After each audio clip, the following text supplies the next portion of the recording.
Maghari nawa ang kapayapaan sa tahanang ito at sa mga naninirahan dito. Mga kapatid, halina't makinig sa banal na salita ng Diyos nang makintal sa ating puso at diwa ang mga aral na gabay ng mag-anak sa kanilang buhay. Sumainyo ang Panginoon. Ang mabuting balita ng Panginoon ayon kay San Lucas. Papuri sa iyo, Panginoon. Pumasok si Jesus sa Jericho at naglakad sa kabayanan. Doon may isang mayamang puno ng mga publikano na nagngangalang Zaccheo. At pinagsikapan niyang makita si Jesus upang makilala kung sino ito. Ngunit siya ay napakapandak at dahil sa dami ng tao, hindi niya makita si Jesus. Kaya't patakbo siya nagpauna at umakyat sa isang puno na sikomoro upang makita si Jesus na magdaraan doon. Pagdating ni Jesus sa dakong iyon, siya ay tumingala at sinabi sa kanya, Zaccheo, buwaba ka agad, sapagkat kailangan kong tumuli ngayon sa bahay mo. Nagmamadali siyang buwaba at tuwang-tuwang tinanggap si Jesus. Lahat na nakakita nito ay nagbulong-bulungan. Nakikituloy siya sa isang makasalanan, wika nila. Tumayo si Zaccheo at sinabi, Panginoon, ibibigay ko po sa mga dukha ang kalahati ng aking ari-arian. At kung ako'y may nadayang sinuman, 4 na iba yung isasauli ko sa kanya. At sinabi sa kanya ni Jesus, ang kaligtasan ay dumating ngayon sa sambayang ito. Di rin Abraham ang taong ito, sapagkat naparito ang anak ng tao upang hanapin at iligtas ang naligaw. Ang mabuting balita ng Panginoon. Pinupuri ka namin, Panginoon sa Kristo. Magandang umaga po sa inyong lahat. Unang-una po ay congratulations sa inyong pong pagbabasbas na bahay. Unang-una po kaya po tayo nagbabasbas ng bahay upang ating maparating, maipakita ang presensya ng Diyos dito sa inyong tahanan. Pangalawa po ay tayo po ay nagpapabasbas sapagkat tayo ay nagpapasalamat sa Diyos sa mga biyaya ng ating tinatanggap sa araw-araw. Ang bahay po ito ay biyaya ng Diyos. Ang biyaya ay pang pamilya, mga kaibigan, ang buhay ay biyaya. Kaya marapat lamang kung tayo magpasalamat sa Diyos.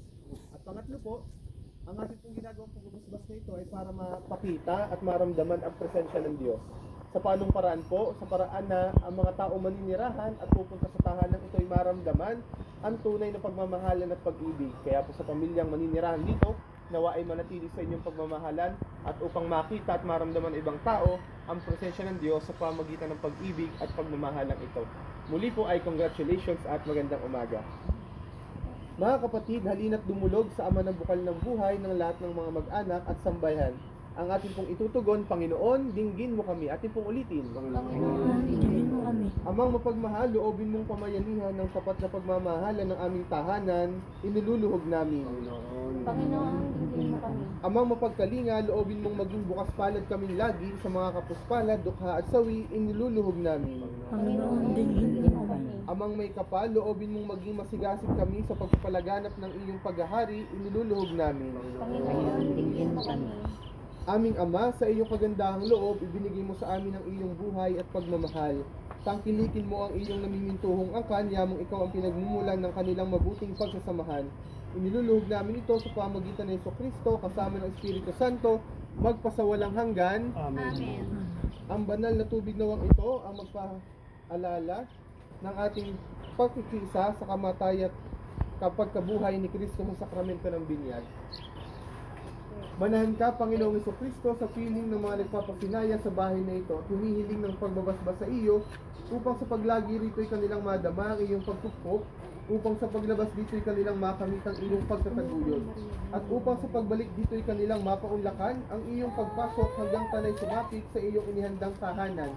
Sa maligayang pagkisan sa iyong Ama sa Kalangitan, Hari naming nabubuhay, kasama ng Espiritu Santo, magpasawalang hanggan. Amen. Habang tayo po ay nagwiwisik ng banal na tubig sa buong bahay, tayo po ay magdadasal ng Ama namin, Aba, Ginoong Maria at Luwalhati. Tayo po ay magpapaulit-ulit ng dasal hanggang hindi po tayo natatapos. Sabay-sabay po tayo. Ama namin, sumasalangit ka, sambahin ang ngalan mo. Makasahin ang kanilang Diyos, tuloy ng loob dito sa lupa para ng sa langit. Bigyan mo kami ngayon ang aming nakain sa araw-araw, patawarin mo kami sa ating mga sala, para nang masakatawa niya ang ikakasala sa amin. At huwag mo kami Bigyan mo kami ng salamat. Napupuno ka ng lahat. Ang Panginoon ang Diyos ay sumasa sa iyo. Bukod kang pinagpala sa babaeng lahat. Pinagpala mo na ng anak na sa iyo. Santa Maria, Ina ng Diyos.